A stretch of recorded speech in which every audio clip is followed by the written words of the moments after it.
নওগাঁয় polythene মুক্ত ও দূষণমুক্ত পরিবেশের দাবিতে মানববন্ধন অনুষ্ঠিত।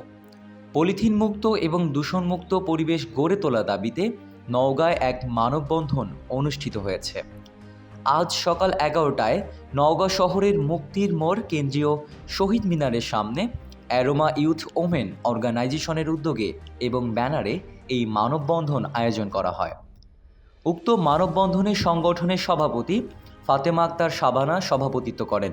তার সাথে আরও বক্তব্য রাখেন উদ্যোক্তা জান্নাতুন ফিরদৌস লতা, শাহনাজ পারভিন ও অনামিকা।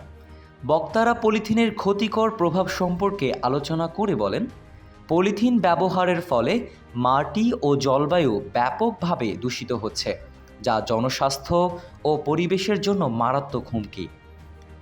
তারা পলিথিন নিষিদ্ধ করার আইন কঠোরভাবে বাস্তবায়নের দাবি জানান। বিশেষ করে পরিবেশ অধিদপ্তরের সক্রিয় ভূমিকা নিশ্চিত করতে হবে এবং নিষিদ্ধ পলিথিন ব্যাগের উৎপাদন, বাজারজাতকরণ ও ব্যবহারকারীদের বিরুদ্ধে দৃষ্টান্তমূলক শাস্তি প্রদান করতে হবে বলে তারা মত প্রকাশ করেন। বক্তারা বলেন, দেশে পলিথিন নিষিদ্ধের আইন থাকলেও তার যথাযথ প্রয়োগ হচ্ছে না।